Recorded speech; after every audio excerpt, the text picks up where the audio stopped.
제가 이번 성지순례 다녀온 선물을 돌릴 테니까 딱 보고 이렇게 뒤섞어 버리지 말고 딱 보고 그냥 하나 고르세요.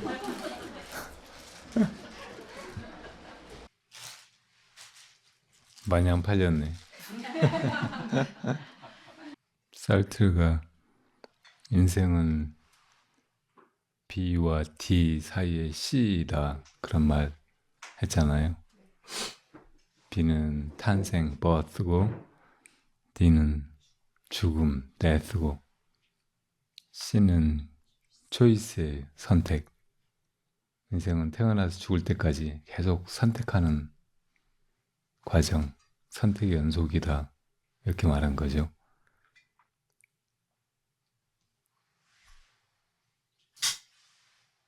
우리가 처음에 태어나기를 선택했을까요? 이것도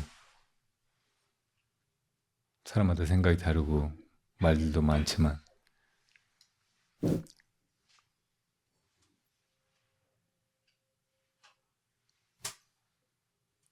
살아가면서 하는 수많은 선택에도 우리가 다 머뭇거리고 정말 나한테 자유의지나 선택권이 있는 걸까 그런 회의를 하면서 그래도 마지못해 뭔가 주워들게 되고 내 것으로 삼고 또 내 사람이다, 나와 인연이다 이렇게 생각하게 되고 계속 그렇죠. 근데 많은 부분은 내 선택 바깥에 있는 것 같고 그냥 나한테 주어지고 분명히 혼자 딱 떨어져서 이 우주 안에 있는 것이 아니기 때문에 수많은 다른 것들의 영향 혹은 관련성 속에서 내가 선택할 수 있는 것들은 아주 적고 제한적일 수밖에 없어요. 다른 것들은 다 그냥 주어진 것, 어쩌다 보니까 펼쳐진 상황, 마지못해 받아들여야 되는 어떤 것으로 여겨지죠. 또 살트도 우리가 이렇게 삶 속에 던져진 거, 이 상황 속에 던져진 것이 우리의 실존이고 이런 속에서 우리가 뭔가를 선택하고 결단하고 그렇게 해가는 것이 비록 아주 미미하고 보잘것없더라도 실존적인 인간은 바로 그것을 해나갈 수밖에 없다 이렇게 얘기를 했어요.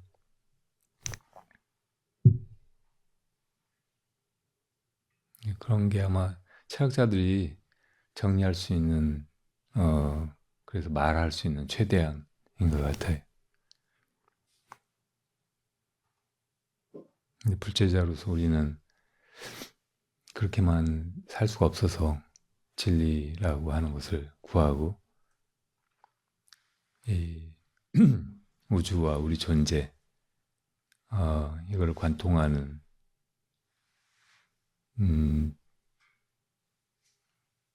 내막이나 인연이나 그 연원이 있을 거라고 생각하고 그걸 참고하죠. 부처님은 그걸 깨달으셨다고 하고 부처님이 깨달아서 가르치신 것은 모든 건 다 연기연멸한다는 것이에요. 사실 나가 있고 선택하는 자가 있다는 것부터가 망상이라는 것이에요.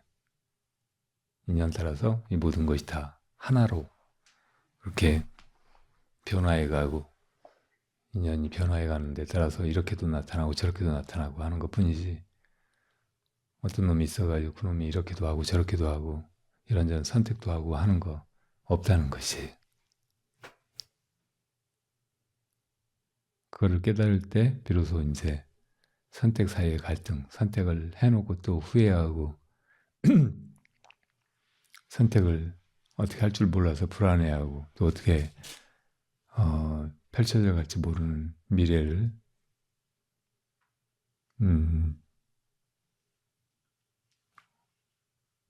잠시도 이렇게 편안하게 마음 놓고 바라보지 못하고 늘 불안해하는 이런 실존에서 벗어날 수 있다는 것이죠.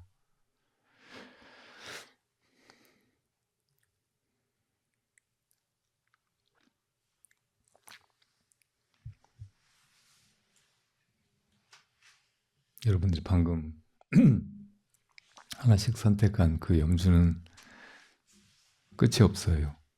끝과 끝이 연결되어 있고 돌리면 계속 돌아요.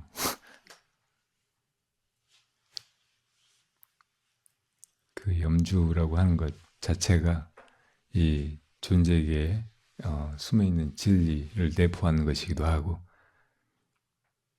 우리가 염주를 돌리면서 이렇게 찾아가고자 하는 그것과 하나가 되고자 하는 진리, 이것이 그냥 나의 행동과 노력 혹은 정진을 통해서만이 아니고, 원래 그렇게 있다가 때가 되면 또 인연따라 드러나기도 하고 우리한테 가슴 가득히 느껴지기도 하고. 어서 오세요. 근데 우리가 그렇게 그 진리를 체험하고 깨닫고 하기 전에도 원래 있던 것이 진리고, 그 진리가 한시도 우리를 벗어난 적도 없고, 어쩌면은 이렇게 집 떠나서 고생하고 있는 아들을 기다리는 어머니 같이 항상 우리를 어딘가에서 부르고 있는지 모르죠.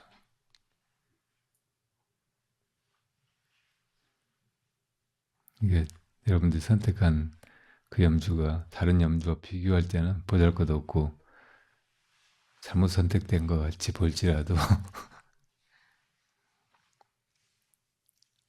그 안에 깃든 의미, 그것이 내포한 진리, 이걸 향해서 나아가는 그 좋은 도반 혹은 그 길을 가리켜 보이는 이정표가 된다면 좋겠어요. 그런 마음으로 제가 드리는 선물입니다. 받아주셔서 감사합니다.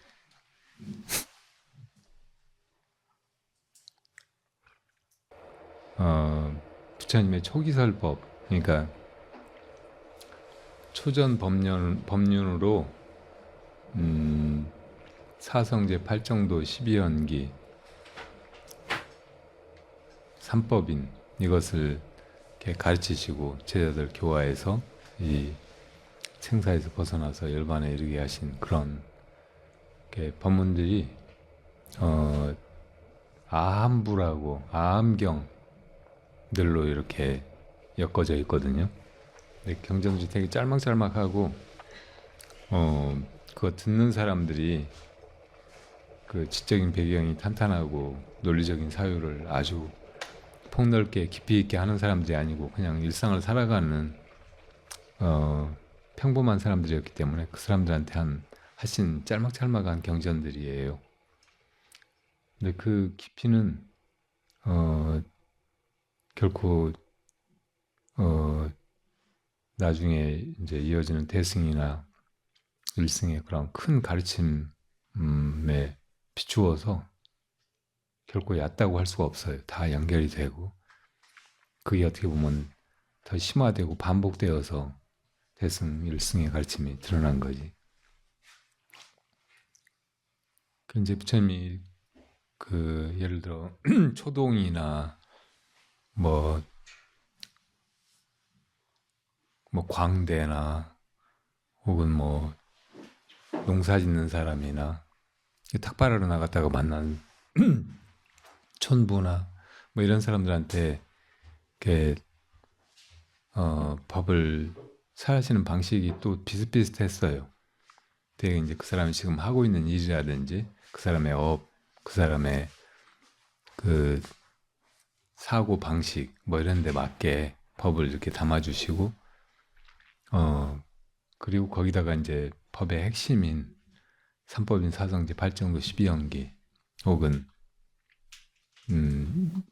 뭐 연기법 혹은 이 모든 게 다 마음에서 일어나는 꿈과 같은 것이라는 그런 통찰을 이렇게 담아주신 거죠. 그리고 이제 그렇게 쉽게 쭉 이렇게 부처님의 법을 이렇게 펼쳐서 중생이 알아듣게 그리고 변화되게 그렇게 해주시고 또 나중에는 꼭 그런 법문의 내용을 함축해가지고 언제라도 그 개송만 내면은 그 법이 잊혀지지 않게 꼭 마지막에다가 이제 그 짧은 노래를 해주셨거든요.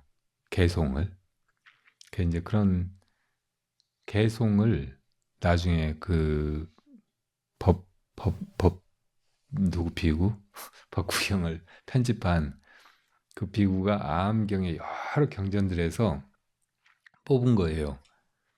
그래가지고 그거를 엮었는데 그 엮는 방법이 그 내용을 중심으로 해서 한 게 아니고 그 중에 이제 나온 어떤 단어 하나, 그 단어 하나를 가지고 그냥 이렇게 묶은 거예요. 그러니까 꽃이라는 말이 들어간 개송을 다 묶어가지고 꽃채장 이렇게 만들고 천이란 숫자가 들어간 걸 묶어가지고 천의 장으로 만들고 막 이렇게 한 거예요. 근데 이제 제가 법구경을 번역하면서 그렇게 이제 그냥 무작위로 막 이렇게 나열된 그런 개송집 이런 거보다는 쭉 이렇게 읽어가면서 불법 전모가 파악이 되고 또 이제 불법이 어떤 그 수행의 길을 깨달음의 길을 전제하고 설해진 것인지 그걸 감을 잡을 수 있게 이걸 좀 조정하면 좋겠다 이런 생각이 들어가지고 바꾼 거예요. 그래서 그래요. 예. 여기 도량에 아마 있을 것 같은데 내가 번역한 박구경을 한번 다시 처음부터 이렇게 쭉 봐도 돼요. 그렇게 보면 아까 말한 대로 불교가 이런 거로구나. 그리고 이렇게 닦아가서 여기 이르라는 것이로구나 하는 게 조금 이렇게 분명하게 감이 잡힐지 몰라요. 예, 예. 이 세상에는 이렇게 논리적으로 분명하게 파악하고 설명할 수 있는 것들도 있고 그렇게 안 되는 것들도 있잖아요. 그러니까 뭐 수라든지 어떤 그 원리로 이렇게 도식화할 수 있는 것들도 있고 그렇지 않은 것들도 있는 거예요. 철학적으로 이야기하자면 이성적인 것이 있고 경험적인 것이 있어요. 그러니까 약간 질서가 있고 명쾌하게 말로 설명할 수 있는 것들이 있고 어떤 것들은 그렇게 설명하기 어려운 복잡하고 설명되지 않지만 분명히 이 세상의 실제에서 우리가 경험하게 되는 그런 것들이 분명히 있단 말이에요. 그런 두 태도가 서로 대립적이고 하나가 다른 것을 용납하지 않는 그런 방식으로 우리 사고 속에서 혹은 인류의 어떤 지성의 역사에서는 그렇게 흘러왔는데 사실 우리가 살아가는 일상에서 접하게 되는 이 모든 것들은 그게 다 혼재되어 있고 하나로 명쾌하게 꿰뚫어지지가 않아요. 그러니까 우리가 살아갈 때는 이 두 가지 태도를 다 존중하고 그거를 함께 쓰고 살려고 해야지 너무 한쪽에 치우치는 거는 바람직하지 않은 것 같아요. 남자들은 되게 이제 이성적인 뇌가 발달해 있고 여자들은 경험적인 직관이 발달해 있고 그렇잖아요. 그래서 이제 남녀 간의 어떤 갈등이라든지 대립 이런 것이 벌어지고 한단 말이에요. 그런데 우리가 이 두 가지가 다 같이 있는 것이다. 이 세상도 그렇고 우리 마음도 그렇고 그렇게 이제 인정하고, 그리고 이제 상대방을 바라보고 세상을 대하고 하면은 훨씬 이렇게 갈등하고 서로 이렇게 멀어질 그런 이유가 줄어들고, 그리고 이제 서로 교감하고 서로 너무 신기해하면서 내가 가지지 못한 것을 저 사람이 가지고 있으니까 거기에 끌리고 또 반하고 존중하고 하면서 함께 갈 수 있다는 생각이 들어요. 약간 아전인 수격의 그런 생각인지 모르지만 민족적으로는 한국 사람들이 그 두 가지가 다 발달해 있는 것 같아요. 정적이고 직관적이고 경험적이고 감성적인 면이랑 또 이지적이고 이성적이고 지적인 그런 면, 이게 함께. 한국 사람들이 머리도 좋으면서 정도 많아요. 이런 사람들이 잘 없거든요. 그래서 한국의 현대사도 논리적으로는 잘 설명이 안 될 정도로 막 이상하게, 그러면서도 격동적으로 이렇게 변해가는 것 같고, 지금까지 인류 역사가 계속 답보 상태에서 혼란스럽고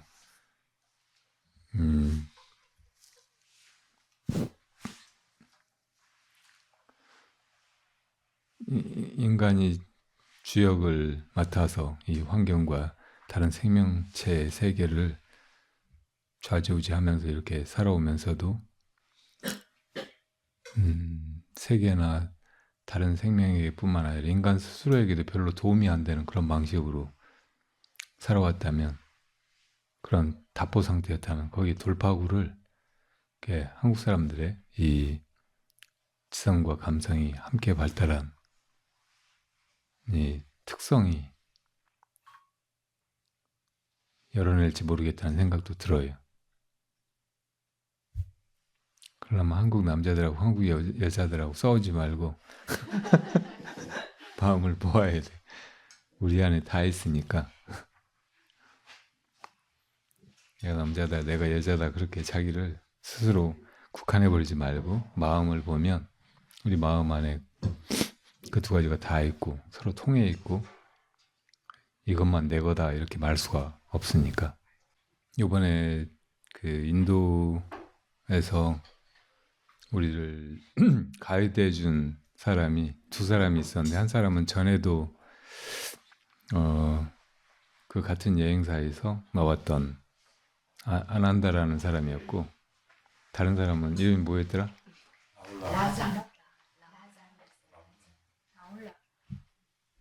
아난다가 아니고 라울라고 누구였죠?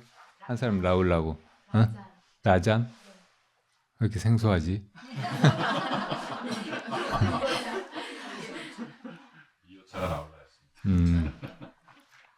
근데 라울라는 원래 그 영축산 올라가는 길에서 염주 팔던 사람이었대요.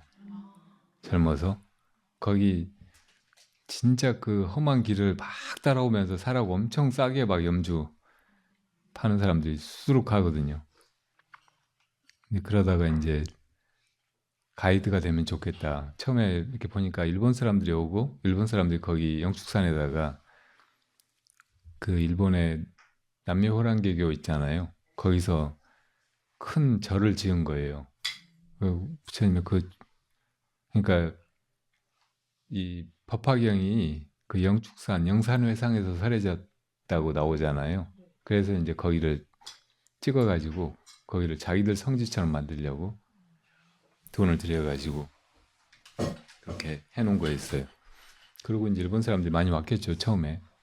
근데 일본 사람들은 처음에 어디를 개척을 해놓고 이제 또 딴 데로 가버리잖아요.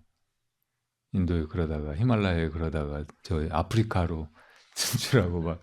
그런데 그 뒤를 따라다니는 사람들이 한국 사람들이에요. 한국 사람들이 무더기로 다니면서 이제 거기다가 막 이렇게 다 쏟아붓고 막 사람들 뭐 주고 막 엄청 정이 있게 막. 그러니까 이 그쪽에서 이제 뭐 팔아먹는 사람들, 거지들은 한국 사람들이 엄청 반가운 손님인 거예요. 그래가지고, 아, 한국 가이드를 하면 돈을 벌겠다. 그런 생각이 들어가지고, 어, 한국말 어설프게 이제 배워가지고, 이 가이드를 시작했대요.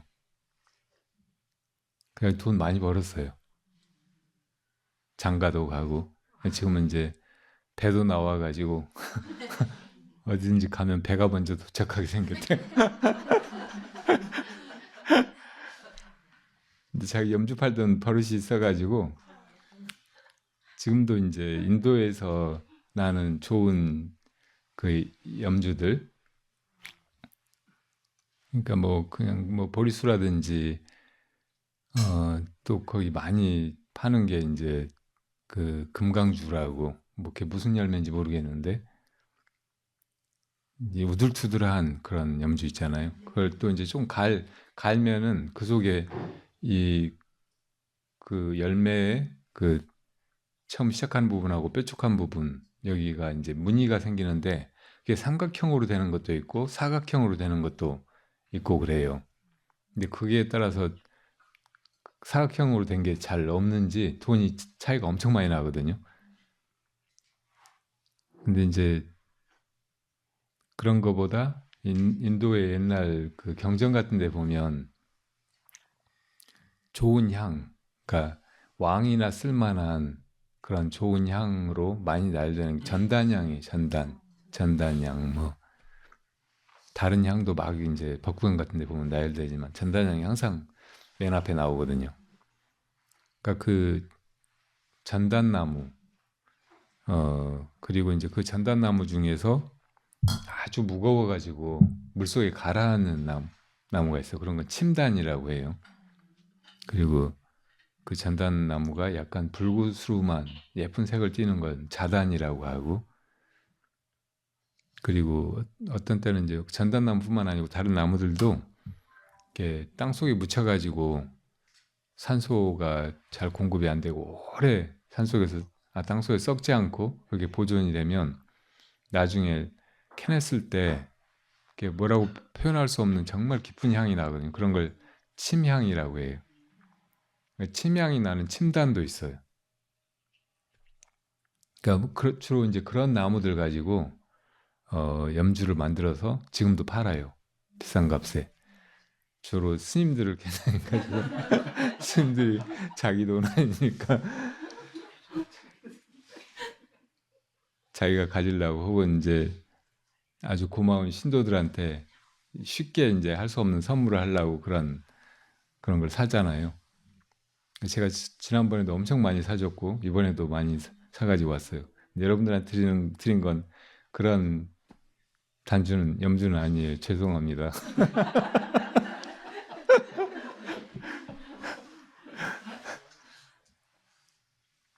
근데 이번에 이제 라울라한테 듣게 된 얘기인데 그 전단나무를 지금 인도에서 재배를 못하게 한대요. 왜 그러냐면 전단의 향을 뱀들이 좋아해가지고 코브라나 독뱀들이 그 주위에 항상 살고 있다는 거예요. 그래서 전단나무를 채취하려고 베려고 하다가 뱀에 물려가 죽는 사람이 많은 거예요. 그러니까 아예 이제 전단나무를 이렇게 재배를 못하게 하고 법적으로 금해놓은 거예요. 그런데도 이제 어디서 난 전단나무를 가지고 염주를 만들어서 자기 집에서 만든다고 하더라고. 만들어가지고 이번에도 팔더라고요. 근데 하나는 이렇게 굵은 옛날에 인도 갔던 어떤 스님이 법정 스님께 선물한 그 굵은 이 전단나무 염주알이 있는 큰 단주가 있었는데 그렇게 똑같이 생긴 단주를 보여주는 거예요. 그래서 법정 스님 생각이 나서 이거 사다가 어디 큰 스님한테 공양을 올릴까 순간적으로 생각하고 값이 얼마냐고 했더니 80만 원인가 그렇다는 거예요. 근데 한국에서 이렇게 팔면은 200만 원도 받고 300만 원도 받을 수 있다는 거예요. 그래서 제가 살까 하다가 그냥 안 사겠다고 했더니 하루만 가지고 있으래요. 그래가지고 하루 종일 돌리다가 그냥 돌려줬어요.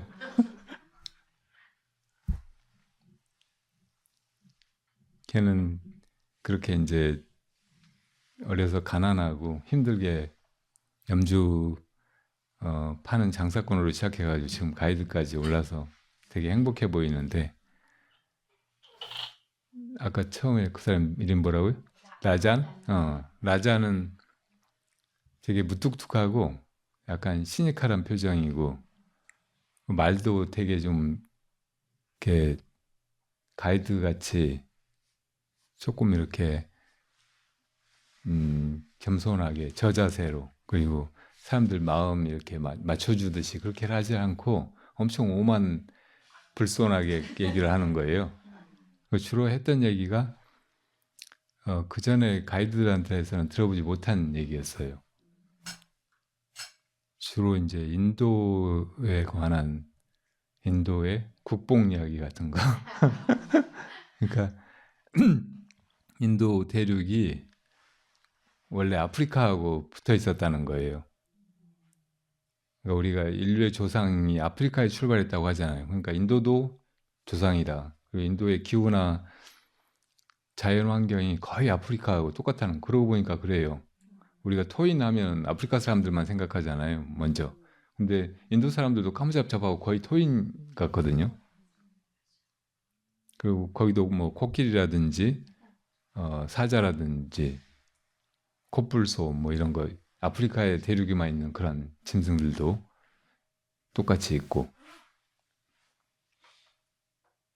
그리고 이제 인도의 문화가 엄청 오래돼서, 그러니까 인류의 시원뿐만 아니고 그 세계 4대 문명 중에서 제일 오래된 게 사실은 인도 거다, 뭐 이런 식으로 이야기를 하고, 그 되게 다 이제 인도에 대해서 인도 사람들도 그렇고 다른 나라 사람들도 그렇고 지금 인도의 그 여러 가지 참혹한 모습, 그러니까 경제적으로 낙후되어 있고 사람들이 막 그렇게 인간적으로 너무 처참하게 그렇게 그 많은 사람들이 살고 있고, 신분제도 지금 21세기에 그냥 도저히 무너질 것 같아 보이지 않는 그런 신분제도가 전 사회를 다 지배하고 있고 사람들의 의식도 거기에 완전히 갇혀 있고, 뭐 이런 면모들에 대해서도 지금까지는 생각해 보지 않았던 그런 다른 방식으로 얘기를 막 하는 거예요. 이 사람도 이제 뭐 인도가 뭐 가난하고 예를 들어 그 수자타 마을이라고 부처님이 보리수 밑에 가서 이제 앉아서 정각을 성취하시기 전에 갔던 산이 전 정각산이고 그 앞에 있는 그 마을이 수자타 마을이에요. 거기서 이제 수자타라고 하는 여인에게서 유미죽을 공양을 받아서 드시고 이제 원기를 회복하시고, 그리고 이제 그 내란자라 강에서 몸을 씻고, 그리고 이제 보리수 아래 가서 앉아서 여기서 일어나 깨달음을 얻지 못하면 죽더라도 일어나지 않으리라 하고 금강 같은 그런 마음을 가지고 그 자리에 앉으셨거든요. 그 자리를 금강보좌라고 해요. 그 수자타 마을이 되게 가난한 마을이에요. 그래서 이제 법륜 스님도 인도 성지순례하고 하다가 거기다가 이제 그 무슨 구호단체, 수야타 마을 뭐 이런 걸 만들어 가지고 거기다가 계속 지원을 해서 우물도 파주고 또 학교도 세우고 뭐 계속 이제 그렇게 하고 있거든요.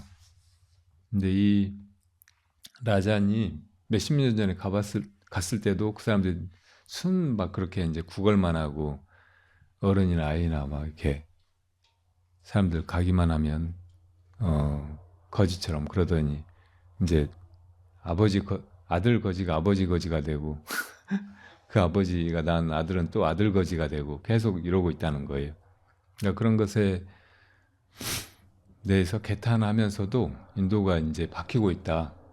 그리고 어쩌면은 이제 세계에서 제일 주목받는 그런 나라가 될 것이다. 막 그런 게 확신에 찬 얘기들을 많이 하더라고요. 그 전에 인도 가면 많이 듣는 어디서 왔냐고. 그래서 이제 코리아에서 왔다고 하면 대부분 그 다음에 묻는 질문이 사우스 코리아, 노스 코리아 그러고 사우스 코리아라고 하면은 굿 컨트리. 아니면 이제 우리 생김새를 보고 일본에서 왔느냐고 물어요. 아니라고 하면 어디서 왔냐고. 아무 말도 안 하고 있으면 저펜 굿 컨트리 굿 컨트리 막 그러다가 아니라고 한국에서 왔다고 그러면 another 굿 컨트리. 인도 사람들이 다 그랬는데 이 라잔에게서 처음 이제 그렇게 비굴하고 다른 나라만 선망하고 자기들은 이제 자격지심을 가지고 우리는 정말 형편없는 나라에서 형편없이 살고 있다고 느끼던 인도 사람들의 그런 마음하고 아주 다른 면을 많이 보여줬어요. 근데 지금 인도의 그 무디 총리가 무슨 그 미국에 있는 어떤 여론조사 기관에서 그러니까 그 나라 사람들이 그 나라의 대통령이나 총리, 수장을 얼마나 지지하는가 그거를 이제 조사해 가지고 1위부터 뭐 50위까지 그 이하까지 쭉 순위를 매기는데 제일 탑이 인도더라고요. 인도의 무디 총리가 그렇게 인기가 많은 거예요. 그게 뭐 때문이냐면 무디 총리가 들어서면서 인도가 바뀌기 시작한 거예요. 현대화되고 경제적으로 막 개발되기 시작하고 이렇게 가난한 사람들이나 혹은 억압적인 신분에 대해서 조금씩 변화를 주기 시작한 거예요. 사람들의 의식도 달라지고 사람들의 그 실생활이 달라지면서 사람들이 국가에 대해서 희망이나 비전을 가지게 된 거예요. 그런 게 처음으로 이 라잔을 통해서 보였어요. 반갑기도 하고 또 한편으로는 씁쓸하기도 하더라고요. 대한민국이 갑자기 왜 이렇게 국격이 추락해가지고 거기다 한마디도 못하게 이렇게 만들어버린 어떤 한 사람이 한 사람인지 두 사람인지 생각이 나가지고 근데 인도는 이 중국 문화권하고는 확실히 좀 다르죠. 문명이 처음부터 이제 다르게 시작했고 중국의 그 정신 문화 보면 사람들의 이 사고가 이성적이기보다는 굉장히 종합적이고 직관적이고 이렇게 두루뭉술하게 뭘 표현하고 약간 이렇게 뜻이 모호하고 다의적으로 해석될 수 있는 한자의 영향인지 사람들이 그런 식으로 뭐 이렇게 저수를 남기고 사상을 전개하고 그렇게 해왔어요. 그러니까 노자나 논어나 그 후대 저술이나 보면은 이게 해석이 쉽지가 않고 그 뭘 말을 하고 있는지 명확하지가 않아. 근데 인도의 그 사고나 뭐 저술의 방식은 완전히 달랐거든요. 부처님의 경전을 봐도 그렇고 다른 어떤 사상들도 굉장히 논리적이고 분석적이에요. 그래서 모호한 말이 없고 분명하게 뭔가를 이야기하고 있고 그러니까 경전이 이제 그 빨리어 혹은 이제 버머 산스크리트로 있던 거를 이제 한자로 이렇게 번역하면서 이렇게 조금 달라지거나 더 모호해지거나 막 그런 것도 많이 있죠. 근데 우리는 이제 한자를 통해서 그런 불교를 받아들여 가지고 이 부처님이 무슨 말씀을 하신 걸까 이렇게 이제 계속 이렇게 생각하고 참고하고 하는 그런 마음이 많이 이렇게 발달해 온 것 같아요. 그 이런 게 이제 화두를 참고하는 데도 많이 원용이 된 것 같아요. 그러니까 부처님의 말씀 선사의 깨달은 말씀이라고 하는데 뭔 말인지 이해가 안 간다. 그러면 이게 무슨 말이지 무슨 말이지 무슨 말이지 이렇게 계속 파고드는 이런 마음이 많아진 거예요. 우리가 한문으로 무슨 멋진 말이라는데 유명한 말이라는데 모르면 이게 뭔 말이지 하고 열심히 그 글자 한자를 뜯어보면서 그거를 유추하려고 막 애를 쓰잖아요. 그런 식으로 그러니까 한국 사람들이 이제 중국 문화권에 속했고 한자를 사용하며 살아왔고 막 그러면서 이렇게 발달된 이 그러니까 이성과 직관 이것이 함께 이렇게 작동하는 그런 그 뇌 이게 굉장히 오늘날의 한국 사람들 뛰어나게 만든 아주 중요한 원인인 것 같아요. 그리고 이제 혈연으로 봐도 우리가 이 살아가는 곳은 이 동부가 한자 문화권인 중국 문화권인데 뿌리는 인도에 다 있잖아요. 부처님하고 이렇게 어떻게든 이렇게 뭔가 친연성이 있거나 같은 혈통이거나 그런 부분이 있단 말이에요.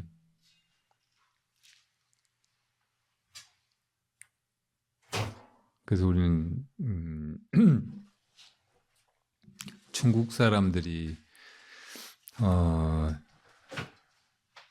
뭐 중화라고 하고 자기 자긍심을 가지는 데 비해서 뭐 우리가 뭐 그냥 그렇게 처지가 그래서 사대를 하고 뭐 그냥 변방 사람 오랑캐인 것처럼 동이라는 이름으로 그렇게 살아왔지만 은근히 마음속에 자긍심, 자부심이 있고 그래서 중국 사람들을 무시하는 경향도 있어요.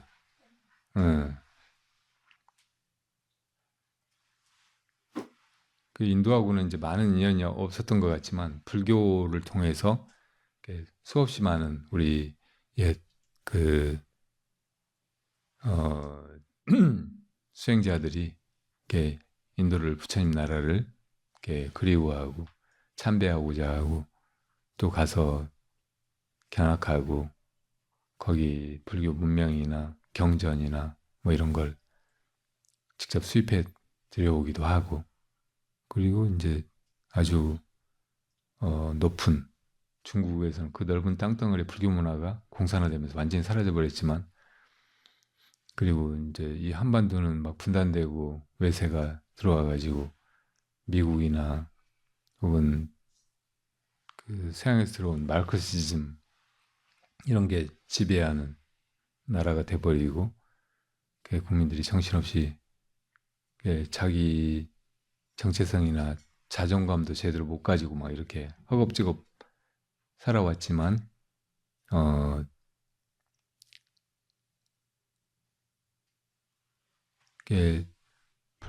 불교만 알게 되면 그러니까 우리가 그래도 부처님의 그 큰 뜻이나 원력 혹은 대자비심 이런 것을 잊지 않고 잘 그래도 계승해온 그래서 이 말세에 불법을 다시 피워낼 그런 그 중심에 있는 사람들이 아닌가 이렇게 자부심을 가질 만한 그런 불교 문화를 이루어왔죠.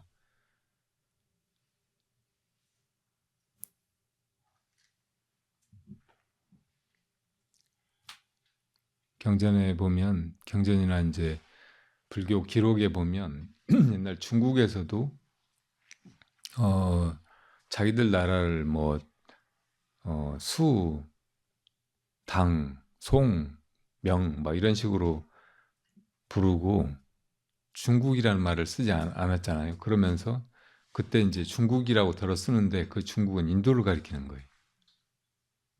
자기들 그 중화를 가리키는 게 아니고 그렇게 이제 그 정신적인 고향 그리고 정신 문명이 가장 높이 이렇게 성숙하고 꽃을 피웠던 곳이 인도라고 이렇게 인정하고 있었던 것 같아요.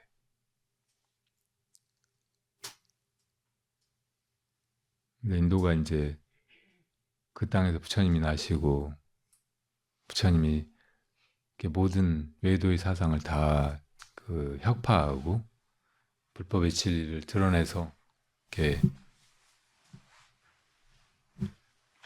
저 왕들부터 최하층의 빈민들까지 다 불법을 믿고 숭상하고 수행하고 막 이렇게 살았던 시대는 한 1000년 남짓 그렇게 하다가 이제 이슬람교가 침공이 들어오면서 다 힌두교로 돌아가 버리거나 이슬람교로 개종해 버렸잖아요. 지금은 이제 인도에 불교가 없다 이렇게도 보는데, 그 가이드들이 하는 얘기를 들으면서 많이 아쉬운 거는 이 사람들이 이렇게 불교를 제대로 좀 알고 불자가 되어가지고 이런 가이드를 하면 얼마나 좋을까, 그런 생각이었어요. 불교를 잘 모른 채로 그냥 책에서 조금 보고, 그 책들도 이제 뭐 학자들이 뭐 이런저런 연구를 통해서 그냥 독단적으로 부처님 이런 분이었고 불교가 이런 거다 이렇게 말해놓은 거, 그런 거를 절대적으로 받아들이면서 수행을 해보지 않았으니까 불교가 뭔지 잘 모른 채로 부처님에 대해서나 부처님의 유적에 대해서나 불교에 대해서 함부로 얘기하는 거, 이게 되게 거슬리더라고요. 그 몇 번 이제 중간에 이렇게 가이드의 말을 제지하고 내가 이제 진짜 부처님의 가르침이나 불교적인 지식을 가지고 바르게 사람들을 안내하고 성지순례를 하게 하면 좋겠다 이런 생각이 들었는데, 이번엔 사람들이 많아가지고 1호차, 2호차 이렇게 나눠져 있으니까 한쪽에서만 그렇게 할 수도 없고, 그래서 그냥 듣고만 있었으니 계속 이제 약간 거북하고 기분이 별로 안 좋더라고요.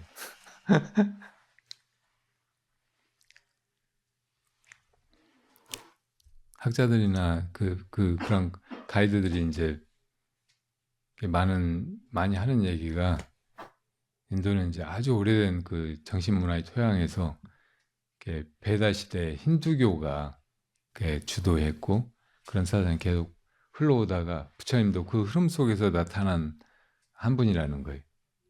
더 이제 쉽게 이야기하면은 그 힌두교에 신이 엄청 많은데 그 중에 제일 이제 중요한 신이 시바, 비슈누, 그리고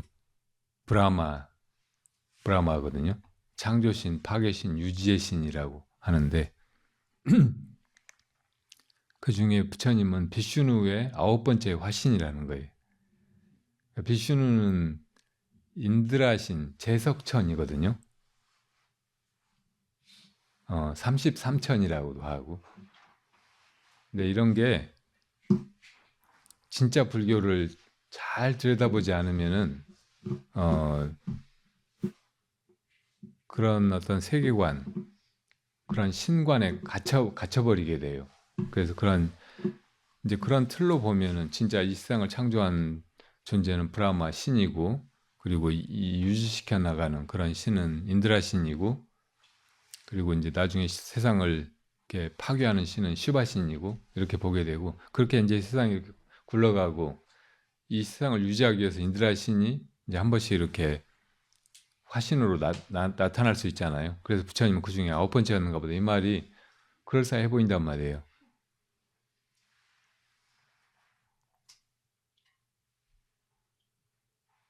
부처님은 그런 신이 아니잖아요.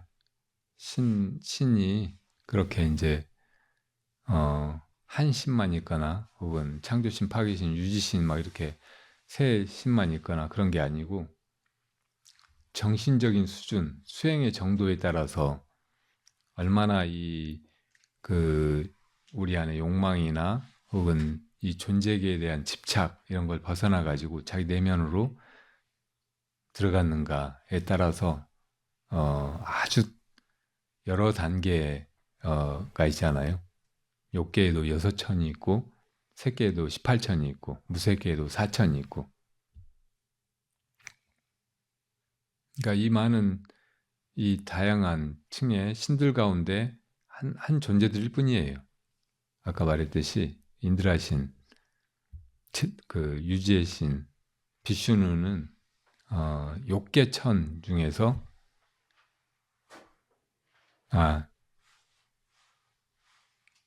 욕계천 중에서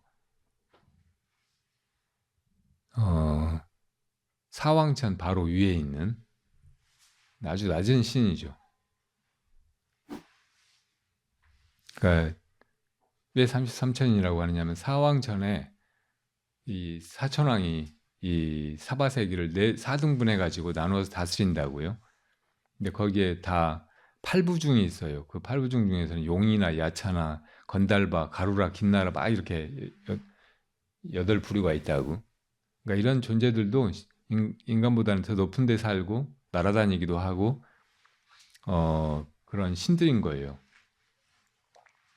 그런데 그 8부류가 내 천에 있으니까 32천이잖아요.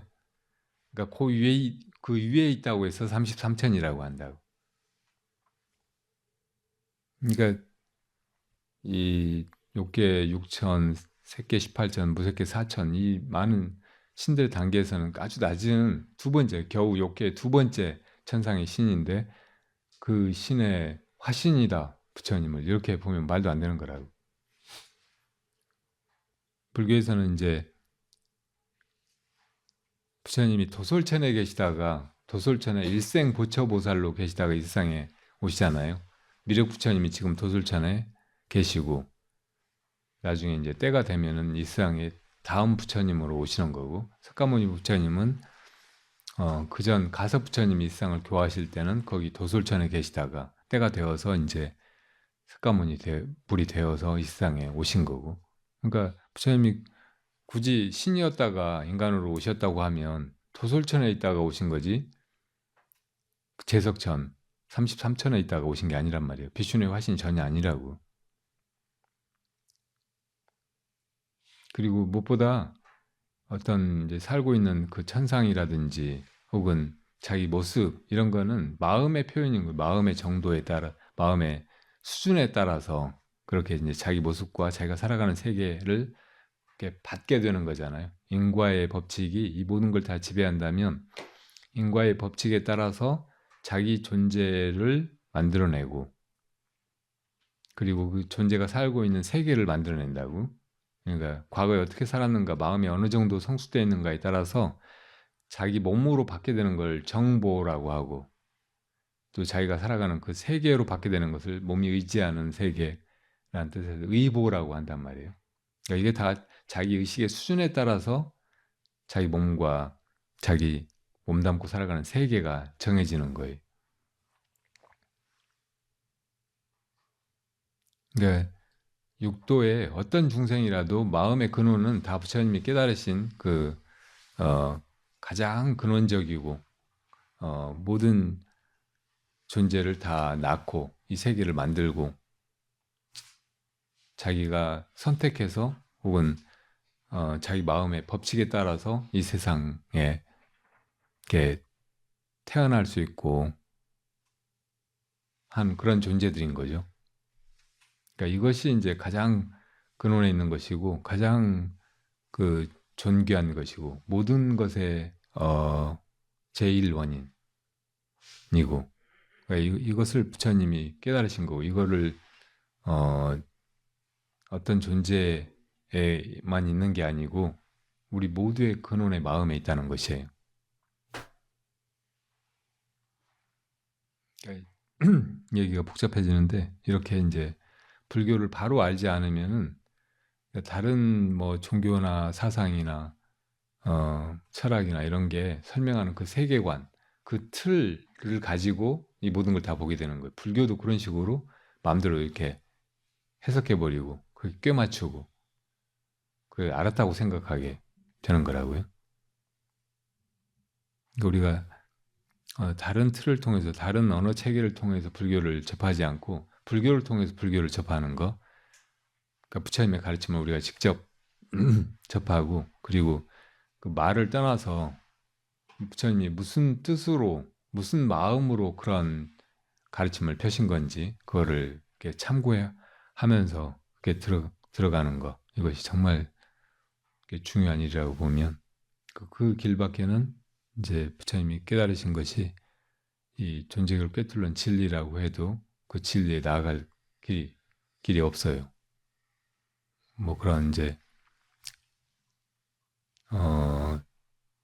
도식화된 설명이나 혹은 말 속에서는 그 길을 찾을 수가 없고 우리가 그 부다가야에서는 음식이 호텔에서 엄청 잘 나와가지고 너무나 행복했거든요. 근데 쿠시나가라에 가자마자 너무 막 엉망진창인 거 실망스럽고,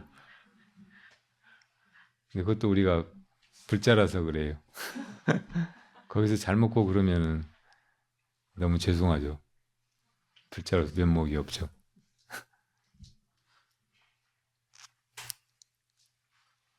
근데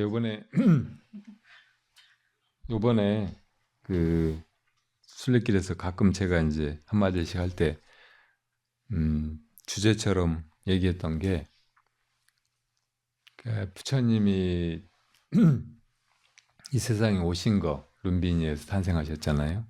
오신 거, 또 그 보리수화에서, 부다가야에서 깨달으신 거, 그리고 쿠시나가라 열반지에서 마지막으로 진정한 열반이 무엇인가 보여주신 거, 이것이 다른 것이 아니라는 거예요. 부처님이 이 세상에 오신 것도 열반을 보여주시기 위한 거고, 부처님이 보리수화에서 깨달으신 것도 열반을 깨달으신 거고, 그리고 쿠시나가라에서 마지막으로 이렇게 몸을 거두어서 보여주신 것도 진정한 열반이에요. 그리고 그게 다 마음이라고, 마음. 부처님이 이 세상에 오신 것도 그 불심, 마음에서 오신 거고, 그러니까 이 세상이 생겨난 것도 마음에서 생겨난 것이잖아요. 중생이 이 세상에 온 것도 자기 마음에서, 원해서, 혹은 마음이 끄달려서 이 세상에 탄생한 거고, 그리고 부처님이 깨달으신 것도 이 모든 것이 다 마음이 해가는 거로구나, 이 마음이 주인이로구나, 다 이 마음에서 나오는 거로구나. 부처님이 보리수화에서 그렇게 참고하시던 것이, 그리고 어릴 때부터 계속 가져왔던 화두가 생종하철의 사양하처거, 날 때 우리가 다 어디서 오고 죽어서 다 어디를 향해 가는 것인가, 이 질문이었잖아요. 거기에 답을 얻으신 거라고. 그러니까 마음을 깨달았다는 건 우리가 다 마음에서 오고 또 마음으로 돌아가는구나, 이걸 깨달으신 거예요. 나뿐만 아니고 모든 생명이, 또 이 천지 만물이, 우주 자체가, 우주의 이 시공간 그대로가 다 마음에서 나오는 거로구나. 그리고 없어진다고 해도 그냥 없어져 버리는 게 아니고 마음으로 돌아가는 거로구나 하고 깨달으신 거란 말이에요. 그 부처님이 쿠시나가라에서 진짜로 이제 어딘가로 돌아가셨잖아요. 근데 돌아가신 곳이 다른 데가 아니고 마음이에요. 그걸 다 보여주신 거라고. 그러니까 탄생지, 성도지, 열반지가 따로따로가 아니고 오직 다 열반을 주시기 위한 거고, 열반이란 바로 우리 마음인 거예요. 그러니까 아파도 괜찮아요. 쿠시나가를 가가지고 아파도 아픈 것이 아니고 다 마음의 모습이고, 그런 의미를 아주 분명하게 하고 그렇게 성지순례를 하거나 또 이 인생을 살아간다면 혼란스러운 것도 없고 두려울 것도 없어요.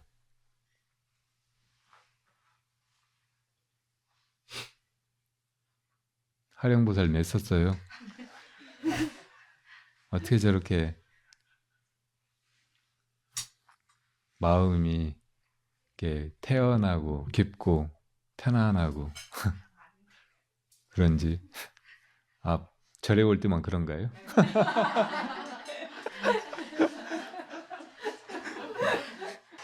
법화경이 이제 일승의 가르침으로 불교를 다 집약하고 망라해서 최종적으로 설하신 가르침이잖아요.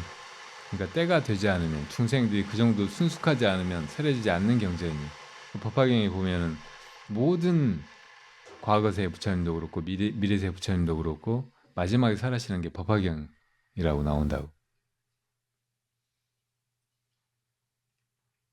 그러니까 석가모니 부처님이 유일하게 혹은 처음으로 설하신 경이 아니고 과거세도 그랬고 미래세도 그렇고 결국 이제 이것이 법이다라고 말로 할 수 있는 최종적인 그 가르침이 법화경인 거고 다 그걸 설하시는 거죠.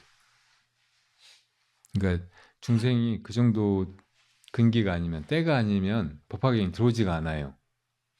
처음에 법화경 부처님이 설하시려고 할 때 수백 명의 그 아라한 비구들이 다 나가버리잖아요. 부처님이 언제는 우리 보고 이제 깨달았다고 생사에서 벗어났다고 열반에 이르렀다고 칭찬하시더니 이제 그게 아니라고 이게 다 방편이었다고 그거는 부처님이 정말 데려가시려고 하는 목적지가 아니고 화성처럼 그냥 속임수로 가짜로 만들어서 여기 이제 너희들이 이르러야 할 곳에 이르렀다 하고 하신 거라는 말을 듣고 그걸 받아들일 수가 없었던 거죠. 때가 아니면 아직 이제 소승이나 태승을 버릴 그런 마음이 아니면 법화경이 설해지지가 않아요. 귀에 들어오지가 않고. 저도 그랬어요. 저도 이제 출가하기 전에 법화경을 좀 어마어마한 경전이라고 봐보려고 하다가 조금 보다가 그냥 덮어버렸어요. 그리고 너무 혼란스럽고 너무 마음이 힘들어가지고 막 눈물이 나오더라고요. 분명히 경전인데. 그래 내 못 보다가 나중에 이제 출가해가지고 수행하다가 나중에 봤는데 나중에 보니까 이제 진짜 이게 너무나 놀랍게 너무나 감격적으로 완전 한 반전처럼 그렇게 다 들어오는 거예요. 다 믿어지고 받아들여지고 아 이렇구나. 많은 분들이 또 그렇게 얘기해요. 제가 이제 언젠가는 금강경, 반야심경에 이어서 법화경을 강사를 하고 싶다고 했는데 아직 못하는 것도 제가 아직 준비가 안 돼 있고 여러분들도 어쩌면 준비가 안 돼 있어서 그런지 몰라요. 때가 되면 그렇게 되겠죠. 부처님께서 이제 사람의 모습으로 이 세상에 오셔가지고 우리처럼 똑같이 밥 먹고 또 걸어 다니시고 말도 하시고 막 이렇게 그 해보신 거 이게 어쩌면 다가 아니에요. 부처님의 그 어마어마한 완전한 전체적인 그 내면의 그 참 존재를 생각하면 우리한테 보인 건 아주 작은 부분이고 보이지 않는 세계에서 내면에서 이렇게 드러난 그것이 이제 어마어마한 것이고 그게 이제 사실은 진짜 불교, 전체적인 불교이고 그렇다라고 말할 수도 있어요. 부처님이 아암경에서 열애가 설한 것은 이 손톱 속에 있는 흙, 이 정도라면 설하지 않은 것은 이 땅덩이만큼이라고 하셨거든요. 그리고 숲에서 나뭇가지를 한 줌 훑어가지고 주시고 열애가 설한 것은 이만큼이고 열애가 설하지 않은 것은 이 세상의 숲만큼이다. 숲의 나뭇잎만큼이다. 이렇게 말씀하셨어요.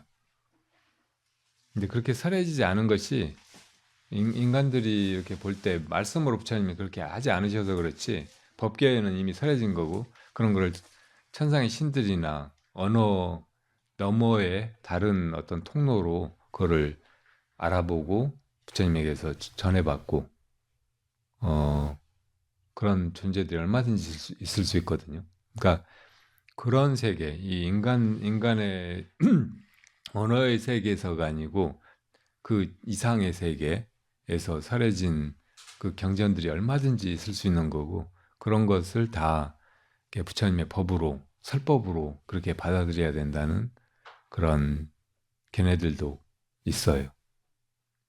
그러니까 법화경이 이제 실제로 그렇게 부처님이 육성으로 아암경 설하시듯이 그렇게 안 했을 수도 있는지 몰라요. 그렇지만 법계에서는 그게 이미 부처님의 성불과 부처님의 그 일생을 통해서 존재를 통해서 또 부처님이 그 영축산에 묵묵히 앉아 계시던 그 자리 일심 법계에서 이미 이렇게 펼쳐져 나온 거고 그게 이제 나중에 경전으로 드러난 것이다 이렇게도 볼 수가 있어요.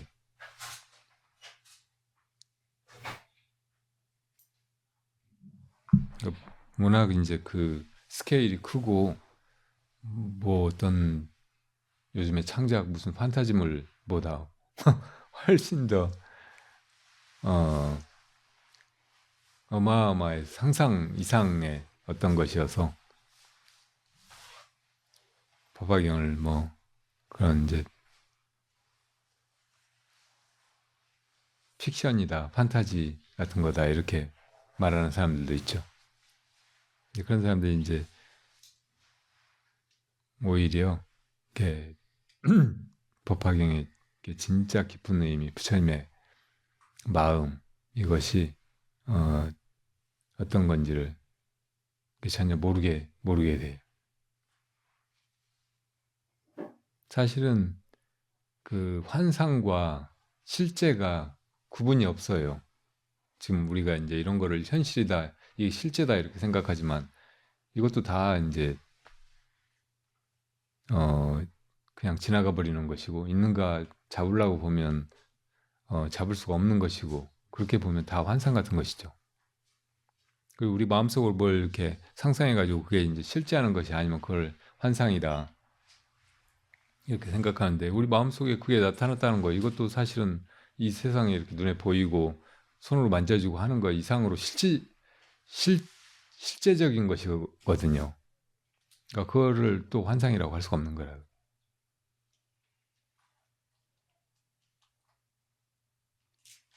그러니까 뭐 역사를 두고 혹은 어떤 벌어진 사건에 대한 보도를 두고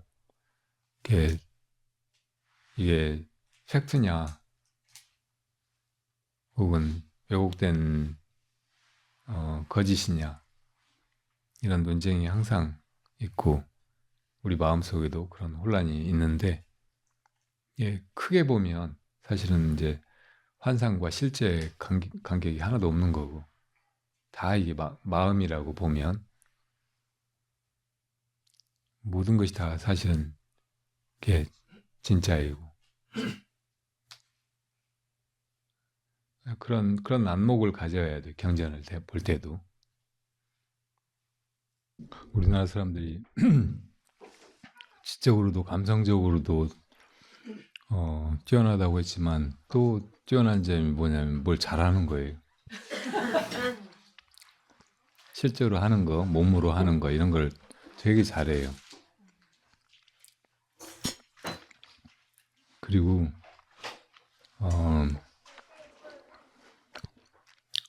머리가 좋거나 감성이 뛰어나거나 이런 거는 됨됨이일 뿐이지 사실은 그 됨됨이 자체가 큰 의미가 있는 건 아니거든요. 세상에 무슨 큰 도움이 되는 것도 아니고 근데 정말 의미가 있고 또 세상에 또 다른 수많은 사람들에게 도움이 되는 것은 우리가 살면서 뭘 하는 거예요. 그리고 그거를 잘하면 다른 사람의 존재를 변화시킬 수도 있고 완전히 다르게 살 수도 있고 하는 거니까 하는 거를 잘해야죠.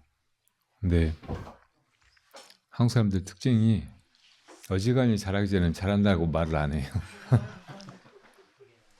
피아노를 친다 그러면 외국 사람들은 피아노 건반만 두들길 수 있어도 피아노 칠 줄 아냐고 하면 할 줄 안다고 하거든요. 근데 한국 사람들은 저 임윤찬처럼 조성진처럼 못 치면 못 친다고 그래요. 아마 임윤찬한테도 피아노 너 잘 치냐고 하면 잘 모르겠다고 잘 못 친다고 그럴지 모르죠. 그러니까 한국 사람들이 어떻게 보면 욕심이 너무 많은 거예요. 너무 잘하려고 하는 거예요. 근데 조금 이 지나친 기대나 열정 그 기준을 조금 낮출 필요가 있어요. 그 좀 그 편안하게 그냥 하면 되지 뭐. 하는 데까지 해보지 뭐. 최선을 다하지 뭐. 못하면 할 수 없는 거 아니야? 남들이 뭐 비웃으면 뭐 그 사람 생각이고 그 사람 평가지. 내가 그런데 뭐하러 연연해야 하고 그런 거 무서워서 뭘 못하고 그래? 이렇게 생각해 볼 필요가 있는 거예요. 너무 이제 잘하려고 하거나 실수하면 안 된다, 못하면 끝장이다 이렇게 생각하면은 아무것도 못해요. 그래, 실제로는 정말 잘할 수 있는데도 불구하고 아무것도 못하고 그냥 인생의 이 귀중한 시간을 그냥 그렇게 흘려보낼 수도 있어요. 그건 너무 억울한 일이잖아요. 너무 아까운 일이에요.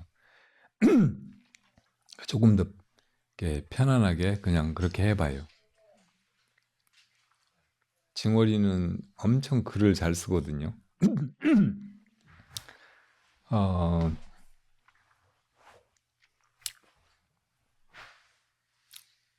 뭐 이제 글쓰기 아니고 말하기에 대해서 좀 얘기를 해보자고요. 우리가 너 말 잘해? 그러면은 다 어떻게 생각해? 나 말솜씨 없다고, 말 잘 못한다고, 어, 눌변이라고 막 그렇게 얘기할 거 아니에요? 정말 말 잘한다, 저 사람 진짜 말 되게 잘하네 이렇게 느끼는 사람, 달변가 이런 사람 진짜 적어요. 그럼 달변가 아니면 말하면 안 되나요? 어서 오세요. 살면서 다 어, 말을 하지 않을 수가 없고 어떤 순간에 말을 해야 하고, 잘하든 못하든 이렇게 말을 하지 않는 것이 잘못인 경우도 많아요. 그러니까 그 말을 안 하려고 하는 거, 이것은 잘못된 거예요. 그리고 말을 될 수 있으면은 조금 좋게 하고 잘하고 효과적으로 말하고, 그리고 누가 듣기에도 좋고 말 그 자체가 무게가 있고 또 힘이 있고, 그래서 이 세상에 도움이 되고 존재기를 변화시키고 다른 사람을 일깨우고 막 그렇게 할 수 있으면 좋잖아요. 그러니까 그렇게 말을 잘 하려고 항상 노력하는 거, 이건 필요한 거예요. 그러니까 그런 마음으로 말하고 살면 되는 거지, 꼭 잘해야 된다 뭐 이렇게 생각하면서 나는 말 못해 하고 입 닫아버리고 말을 안 하고 막 이렇게 하는 거는 바보 같은 일이고, 그리고 꼭 뭐 겸손하고 도덕적이고 막 하는 그런 태도가 아니라는 말이. 그러니까 좀 편하게 할 필요가 있어요. 그리고 좋은 마음으로 하는 것이 중요해요. 좋은 마음으로 말을 할 때도 어떤 때는 이제 다른 사람한테 오해를 살 때도 있고, 그리고 그 말의 영향이나 파장을 미리 고려하지 않아 가지고 실언을 할 때도 있죠. 그렇지만은 좋은 의도를 가지고 말했으면 언젠가는 그런 오해도 풀리고, 그리고 자기 속마음이 드러나고 다른 사람에게 전해지고 할 때가 있어요. 그러니까 구더기 무서워서 장 못 담그는 식으로 실수할 수도 있고, 또 이제 다른 사람한테 안 받아들일 수 있으니까 나 말 안 해 하지 말고, 그럼에도 불구하고 그냥 좋은 마음으로 이렇게 말하고, 그래서 누가 그걸 막 꼬투리 잡아가지고 공격하거나 비난하거나 나를 매장하거나 댓글 가지고 나를 죽이려고 하거나 막 그럴지라도 그냥 할 말은 그냥 하는 거예요. 좋은 마음으로. 그러니까 이제 징월의 글쓰기로 돌아와서 얘기를 해보자면, 그렇게 말을 엄청 잘하고 또 그 말의 영향력도 굉장히 클 것 같은데, 그 하는 말이 좋은 말이 아니면 별로 효과가 없잖아요. 그리고 나쁜 영향을 미치게 되고 말 그 본연의 그 뜻이 드러나지 않게 되고. 그러니까 말할 때 좋은 말을 하려고 하듯이, 좋은 말이란 뭐겠어요? 진리의 말이고, 그리고 다른 사람을 위하는 말이고, 그리고 속에 있는 것을 있는 그대로 거짓 없이, 그리고 좋은 뜻을 담아가지고 드러내는 그런 말이죠. 그러니까 그렇게 글쓰기를 해보면 좋겠다 하고 제가 여러 번 얘기한 거예요. 그러니까 불법을 깨달아가지고 마음을 닦아서 이게 진리니까 이걸 사람들한테 퍼뜨리기 위해서 그런 글을 써라 이렇게 말한 게 아니고, 어, 음, 예전에 제가 알던 어, 빨치산 할머니, 그러니까 반야대 보살님이 어, 법정 스님을 만나 뵙고 이제 그렇게 산속에서 사상을 위해서 자기가 믿는 조국의 통일 조국의 미래를 위해서 그렇게 이제 몸을 바쳐서 이렇게 싸우고 했던 그 이야기를 누구한테 얘기도 못하고 가슴에 한우로만 품고 그렇게 살다가 이제 비로소 다 털어놓고 스님한테 이제 위로도 받고, 그리고 이런 이야기를 음, 글로 남겨야 되겠다.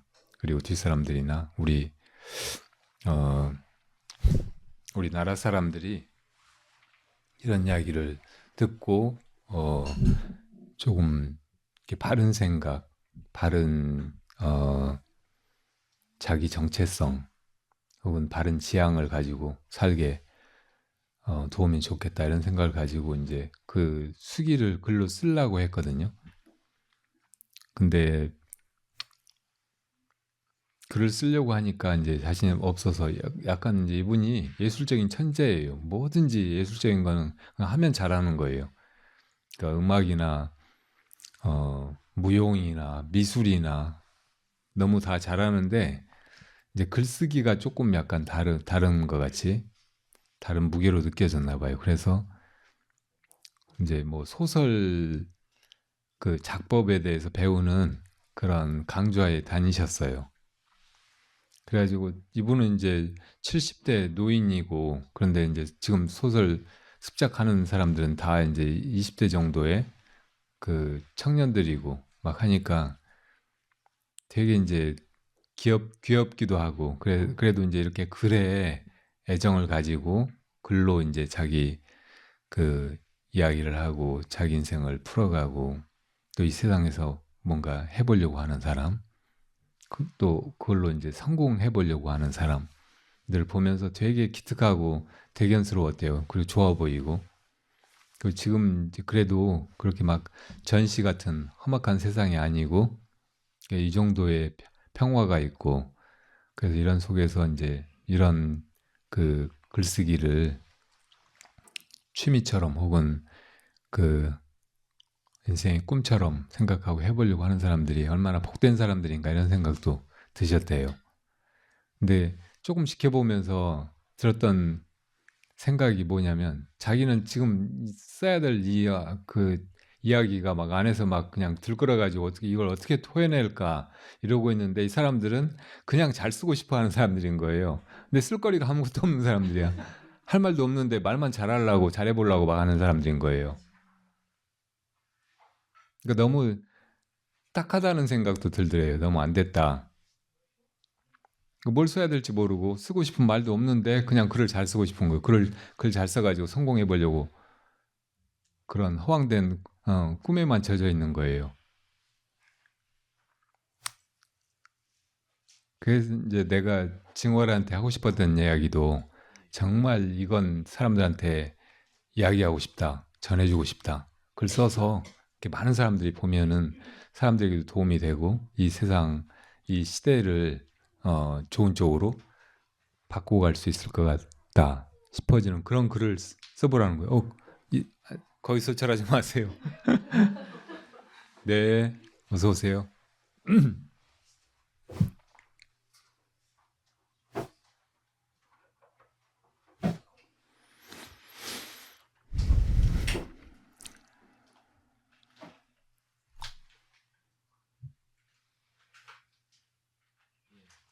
그러니까 음, 우선은 이제 너무 잘 쓰려고 막 그렇게 하지 마라. 안에 이제 쓰려고 하는 이야기가 정말 분명하고 그게 누구에게도 다 도움이 될 것 같은 거라면 이것을 어떻게든 쓰게 된다.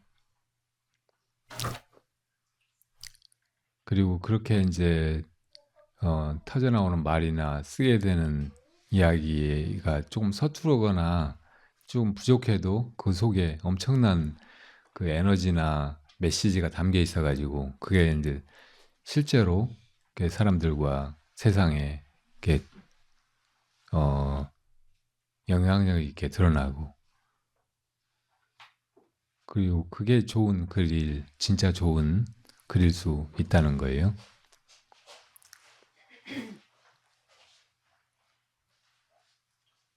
그렇다고 해서 이제 이 어서 오세요. 예. 마음 공부가 되고 이 수행을 끝마치기 전에는 한 줄도 쓰지 말아야겠다 이렇게 생각할 필요는 없어요. 지금 내가 이렇게 쓰는 것이 이렇게 내용이 분명치 않고 별로 가치가 없는 거라고 해도 이게 지금 내가 살아가는 소중한 기록일 수 있어요. 그리고 이제 나중에 이렇게 대작을 만들기 위한 그런 습작의 과정.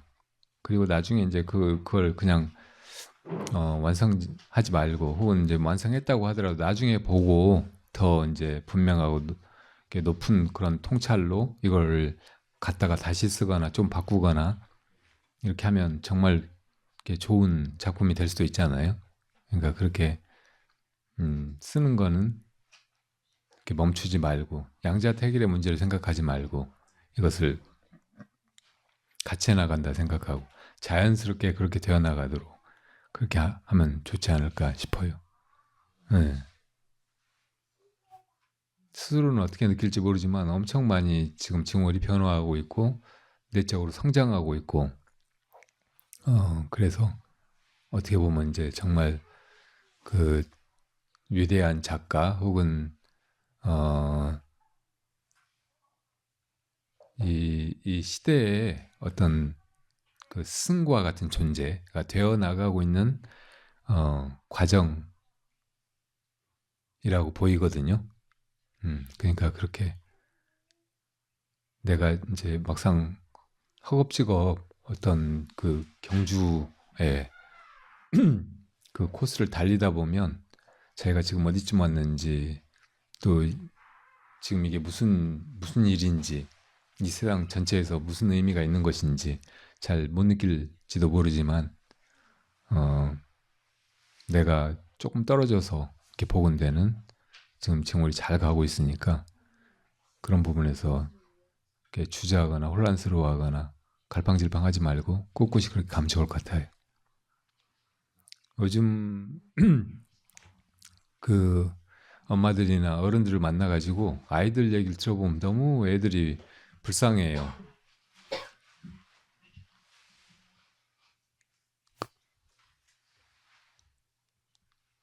그렇게 이제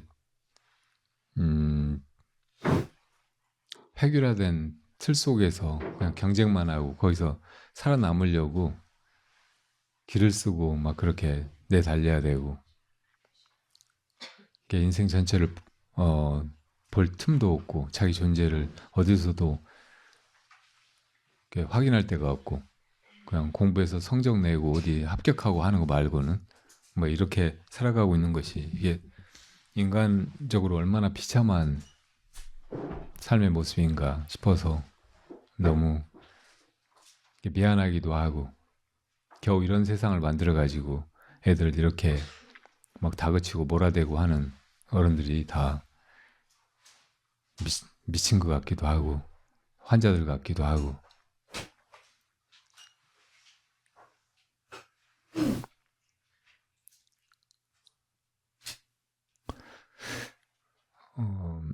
며칠 전에 그 KBS에서 몇 달 전에 만든 그 다큐멘터리 같은 걸 하나 봤는데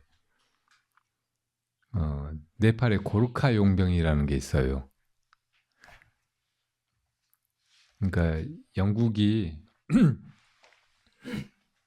해가 지지 않는 나라를 만드는 과정에서 이제 엄청 이제 부를 축적하고 막 자기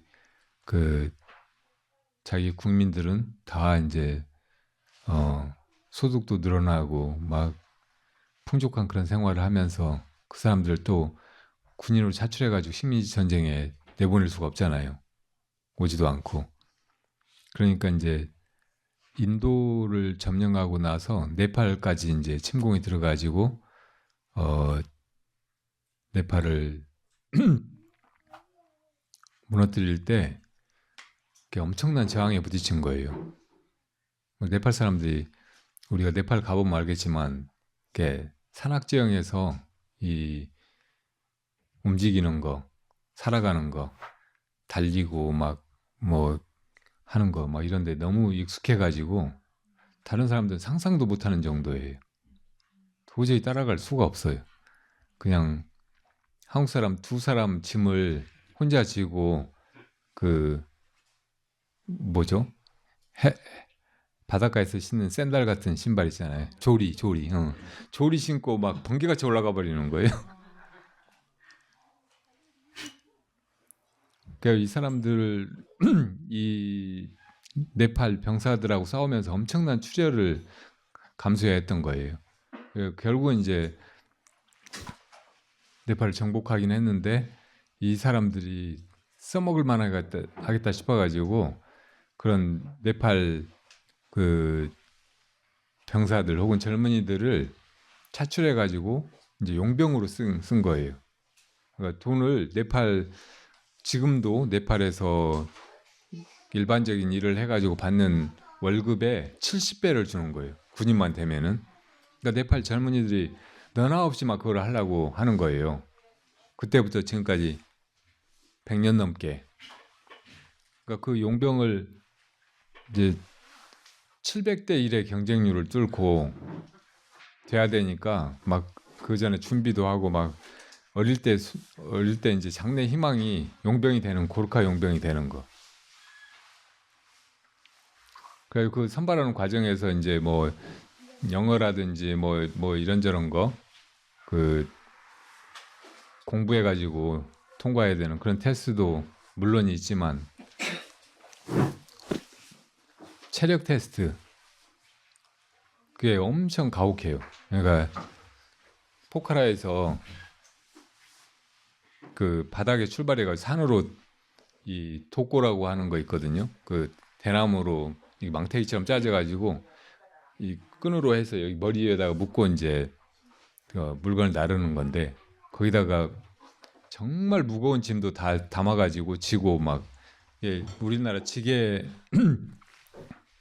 비슷한데 이게 지게가 그 많은 무거운 물건을 저 나를 수 있는 이유가 이게 몸에 탁 달라붙기 때문이거든요. 그러니까 무슨 물체든지 몸에서 멀리 떨어져가지고 들라고 하면 힘이 훨씬 많이 들어가요. 못 들어. 근데 몸에 딱 붙여가지고 몸하고 일체가 돼가지고 움직이면은 잘 들 수가 있거든요. 근데 우리 지게는 이제 발이 있잖아요. 그래가지고 가다가 이제 힘들면 지게를 세워놓고 서고 그래서 이제 이 무거운 걸 지고 일어나려면 어느 정도는 이게 위에 있어야 되니까 저 남쪽에 평야지대에 있는 지게는 발이 길어요. 근데 산악지형에 가면 점점 이제 지게 발이 짧아지거든요. 왜냐하면 비탈길에 내려오다가 뒤에 발이 길면 어디 걸려가지고 넘어지니까. 근데 이 독고는 이제 발이 없는 지게와 같은 것인 거예요. 그게 이제 이 체력 테스트에서 하는 게 독고에다가 자갈이나 모래를 이제 가득 담아가지고 그걸 여기다 메고 뛰는 거예요. 그러니까 뭐 한국 사람 몇 걸음 가다가 지쳐가지고 못 하겠다고 던져버릴 것 같은 그런 짐을 지고 막 몇 킬로를 이제 달려가지고 어느 지점에 먼저 도착한 순서대로 끊어가지고 그런 사람들을 이제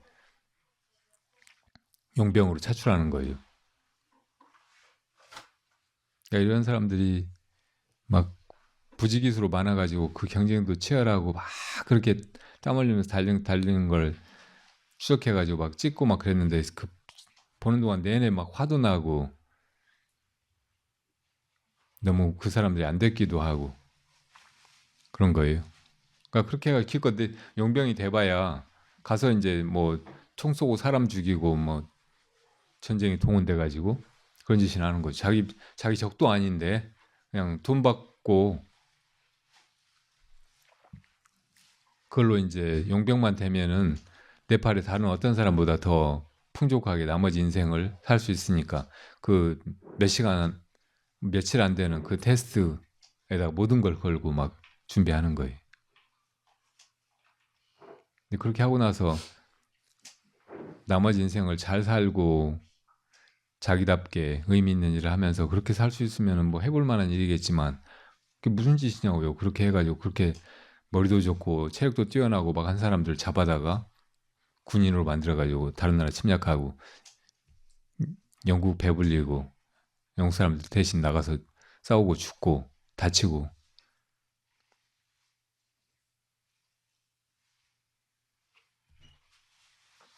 영국뿐만 아니고 세계 제국주의들이 다 그런 짓을 해왔잖아요. 그리고 어느 나라 정권도 다 그런 식으로 사실은 이제 젊은 인재들 잡아다가 자기들 정권을 유지하는데 그렇게 쓰고 옛날부터 이제 병역이라든지 혹은 어디 노역에 백성들이 항상 동원되고 거기 가서 막 몇 년씩 심지어는 평생 또 대대로 막 그렇게 하느라고 얼마나 사람들이 많이 괴로워했어요. 얼마나 많이 힘들었고 얼마나 많이 희생되고 그런 일이 지금도 벌어지고 있는 거예요.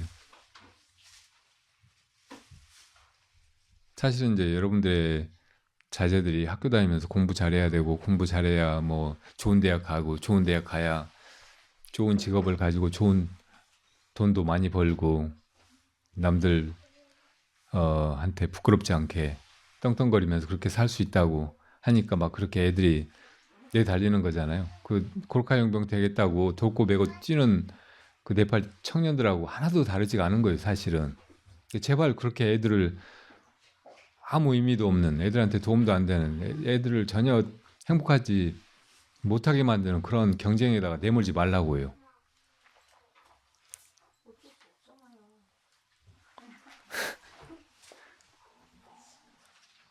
그러니까 다른 사람들은 다 그래도 내가 정말로 내 애를 사랑한다면 그렇게 애한테 너무 막 그 부담을 주거나 꼭 이겨야 된다고, 꼭 1등 해야 된다고, 꼭 좋은 대학 가야 된다고, 꼭 돈 많이 벌어야 된다고 그러지 마요. 안 그래도 얼마든지 살거든요. 그 경쟁시키면 1등은 한 명뿐이지 다 잘해도 1등이 막 수십 명이 되고 수백 명이 될 수가 없는 거예요. 그런 경쟁 구도에 또 1등을 하고 뭐 좋은 대학을 가고 뭐 검사, 판사, 의사가 돼도 그런 사람이 잘 사냐고요. 그리고 잘 행복하냐고요. 전혀 안 그러잖아요. 근데 왜 이렇게 뻔한 경쟁에다가 우리 귀한 자식들을 그냥 내보내가지고 그렇게 생 고생을 하게 하고 희생되게 하고 이렇게 애들을 위하는 척하고 하면서 사실은 이제 자기 만족, 자기 자존심 세우는 데다가 쓰고 막 그러냐고요. 이거 애 낳아가지고 이렇게 나중에 노예로 팔아먹는 그런 짓하고 비슷한 거예요. 사실은. 그러니까 그러지 말자는 거예요. 이 세상에 경쟁이 피할 수가 없고 사실은 처음부터 끝까지 내가 뭘 선택하기보다는 어떻게 선택받을까 하고 이제 그 경쟁에 무한 경쟁에 뛰어들어 가지고 살아야 되는 게 우리 인생이라고. 그러니까 인생이 B와 D 사이의 컴피티션인지 몰라.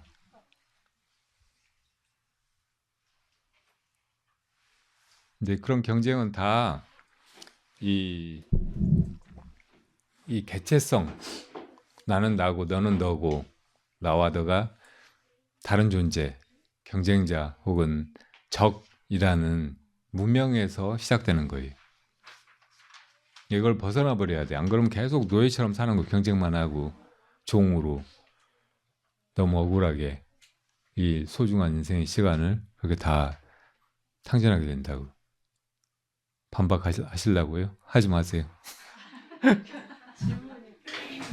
근데 부모는 안 그런데 아이가 그런 거는 그러지 말라고 해도 아이가 그런 건 어떻게 해요? 애들이 이제 약간 그 세뇌되어서 그럴 수 있고, 그리고 우리가 사실은 이제 요즘 애들한테 너 어디서 왔냐 하면 엄마 뱃속에서 왔다고. 엄마 뱃속에 있기 전에 어디 있었냐고 하면 아빠 거기 있었다는 거예요. 성교육을 너무 많이 받아서 그런지. 근데 아빠 거기 있다가 막 자궁 속에 들어가 가지고부터 막 몇 억대 일로 경쟁하는 거잖아요. 그래가지고 겨우 이제 선택이 돼가지고 사람 돼가지고 태어나는 애들이라고. 그러니까 경쟁의 유전자가 처음부터 들어있는 거예요.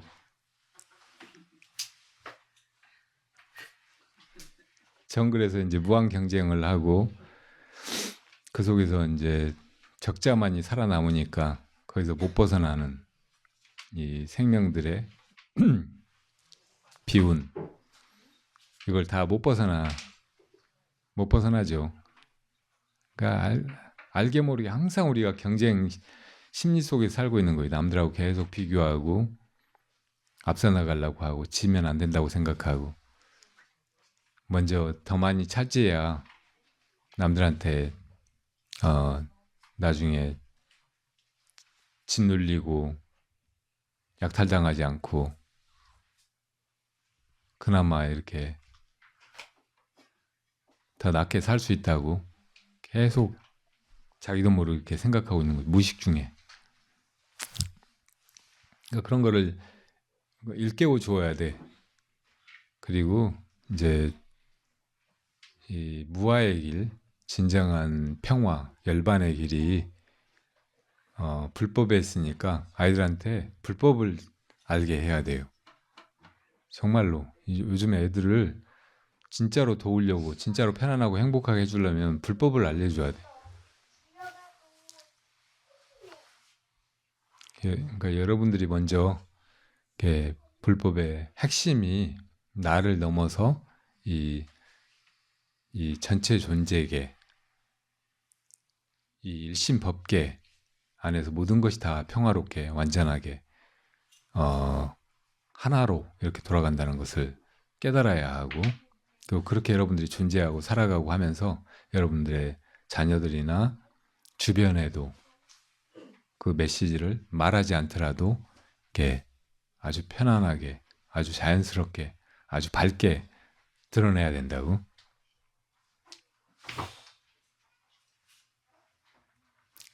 이제 불교를 전해서 사람들을 이 생사의 괴로움에서 건지는 게 제일 좋은 길이에요. 애들 절에 가자고 하면 안 따라오잖아요. 그러니까 엄마가 아주 좋아 보이고 절에 갔다 올 때마다 행복해 보이고 나한테도 잘하시고 막 그런 애가 절이 도대체 어떤 데길래 저럴까? 절에 가면 뭐 재밌는 것도 있나? 맛있는 것도 있나?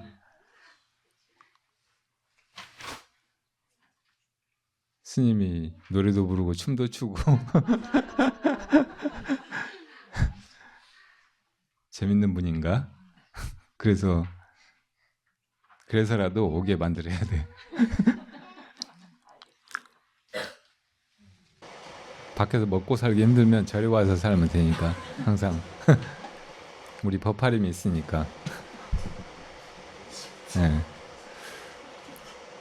컴퓨터라든지 이 정보화 시대가 첨단까지 막 가면서 우리가 이렇게 언어에 대해서, 언어 생활에 대해서 이렇게 가지고 있던 통념들이 많이 깨지고 있어요. 그러니까 채널도 바뀌고, 그러니까 글을 통해서 이렇게 세상을 향해서 자기 얘기를 하고 그런 좋은 글을 쓸 수 있는 사람들이 세상을 리드하고 이렇게 지평을 열어젖히고 비전을 제시하고 막 하던 시대가 지금은 저물어 가고 있어요. 다른 식으로 그러니까 인터넷상에서 뭐 어떤 식으로 뭐 유튜브 활동을 하거나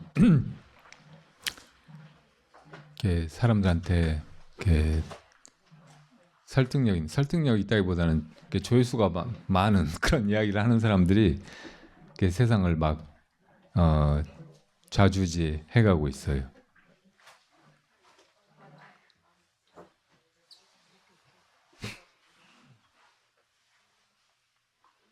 사람들이 이제 다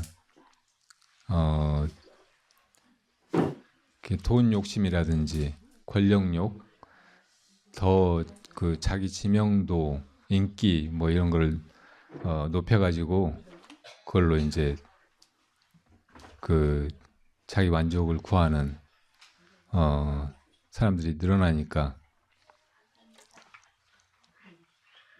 이런 시대에 불교를 어떻게 어떤 통로를 통해서 사람들한테 전하는 게 도움이 될까 그런 고민을 저도 항상 하게 되는데 방법이 쉽게 잘 안 찾아지는 것 같아요.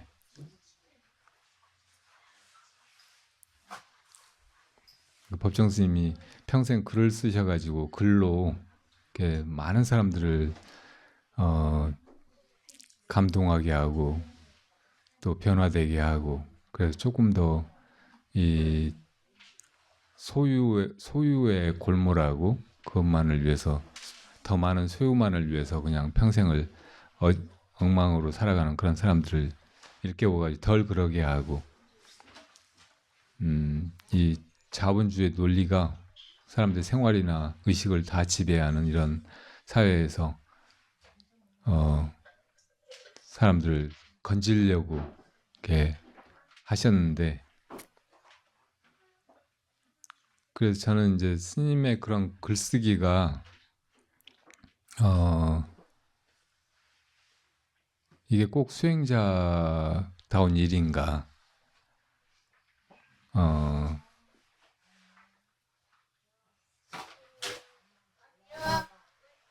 약간 그 회의가 있었고 그걸 좀 비판적으로 생각을 했었어요. 그리고 그런 게 이제 스님을 유명하게 만들고 그래서 이제 스님의 그 혼자 조촐하게 살아가려고 하는 그런 산중 생활에 많은 장애가 된다는 걸 피부로 느끼고 나는 저러지 말아야 되겠다. 나는 스님처럼 유명해지지 말아야 되겠다. 나는 스님처럼 글 쓰지 말아야 되겠다. 이렇게 결심을 여러 번 했는데도 나중에 어떻게 하다 보니까 이제 책도 막 쓰게 되고 그랬는데 책을 써놓고도 여러 번 후회하고 책 써봐야 이제 팔리지도 않고 보는 사람도 없고 막 그러니까 차라리 다행이다 그 생각도 하고 그랬는데 지금 이제 주로 그 유튜브에다가 우리 법회 영상 같은 걸 내보내고 있잖아요. 그러니까 지금 새로 우리 절에 오는 분들은 다 유튜브 보고 오신다고.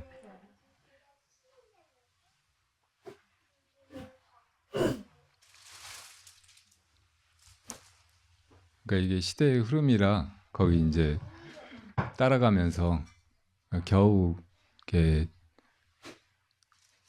그래도 이 세상에 불법이 아주 사라지지 않았고 사람들이 이제 불법을 통해서만 이 세상에 답 없는 무한 질주에서 벗어나게 해줄 거라는 희망을 아직도 가지고 있긴 한데 이게 크게 이제 효과적이지 못해서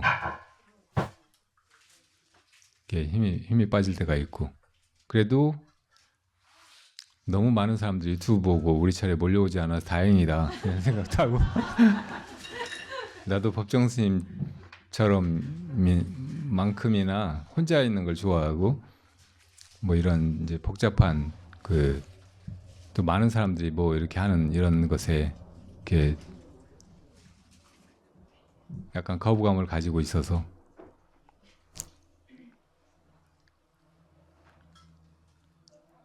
그래서 어떤 적당한 때가 되면 그냥 물러나 가지고 그 산속에서 혼자 있으면서 유튜브 방송만 혼자 찍어가지고 내보낼까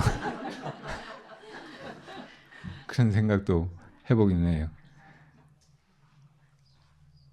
근데 이 도량은 그럼 어떻게 할 거냐? 이렇게 묻는 사람도 있는데 이렇게 법화림을 알고 법화림의 불자가 된 사람들이 와서 살면 돼요. 인연따라 언제든지.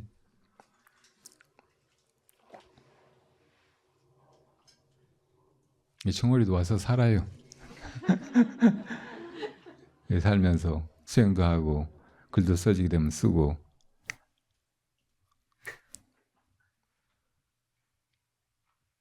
어디나 이렇게 사람들이 많이 모이는 데는 이런저런 사람이 있고 그 속에서 뭐 아웅다웅하는 일도 생기고 같이 사네 못 사네 하는 생각이 들게 마련이긴 하지만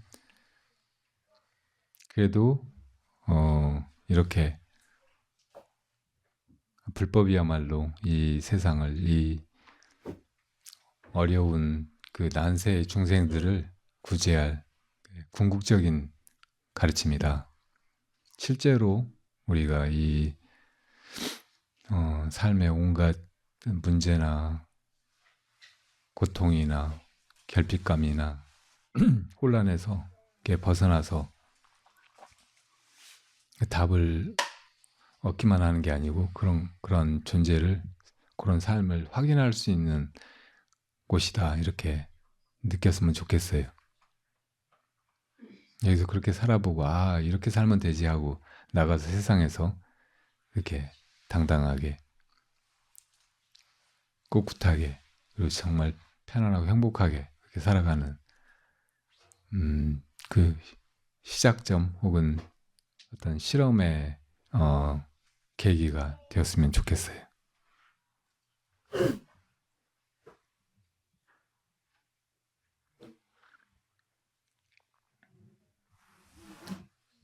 법회해야 되겠네요.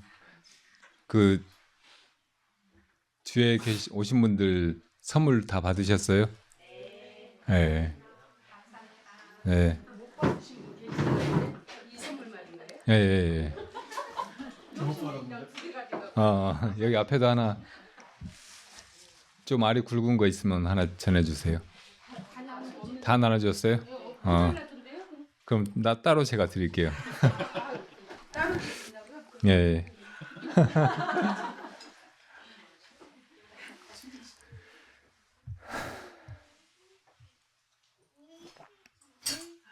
구슬이 서말이라도 꿰어야 보배라는 말 있잖아요. 이 염주를 두고 하는 말일 거예요.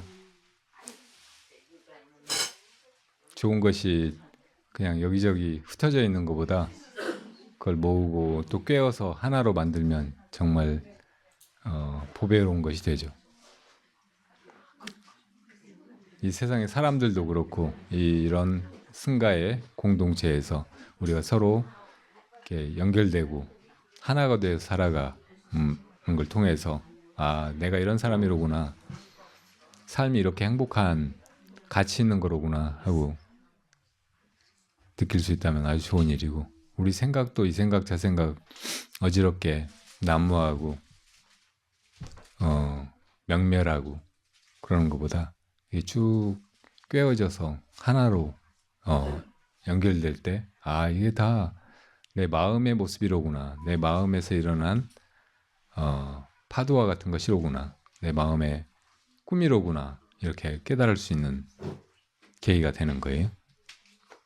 그러니까 그 생각 이거를 다 돌이켜가지고 하나로 꿰야 돼. 그 하나가 뭐냐면 무엇이 이 생각들을 일으키고 있는가라는 말이에요. 그러니까 화두로 자기 마음속에서 이런저런 생각, 이런저런 행동 이런 게 일어나는 거를 이 염주 돌리면서 무엇이 이 생각들을 하는가, 무엇이 또 이 염주를 돌리고 있는가 이렇게 묶어가지고 이걸 하나로 만들어버려야지. 그게 이 어지러운 혼란 그리고 방향 없는 질주에서 우리를 건지는 길입니다. 그 염주가 진짜 염주예요. 여러분들이 받은 건 다 가짜예요.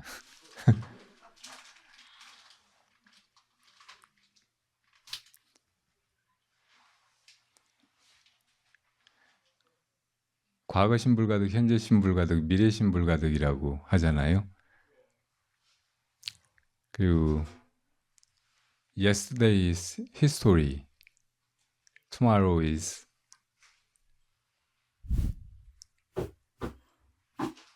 무지개가 뭐죠, 영어로? 레인보우.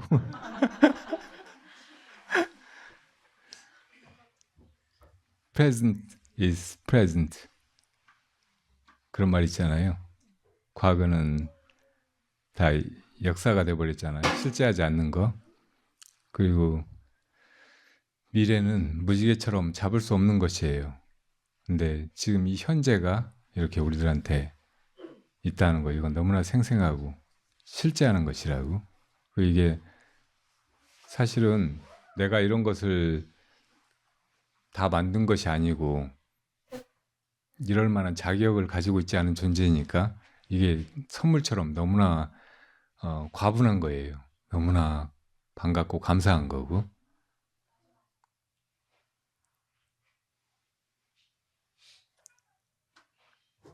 그러니까 사실은 제가 여러분들한테 드리고 싶은 진짜 선물은 프레젠트예요. 근데 이건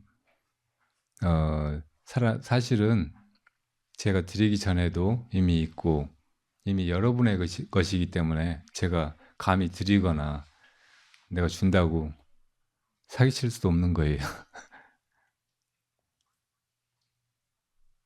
자, 이 좋은 선물을 가지고 다 행복해 하자고요.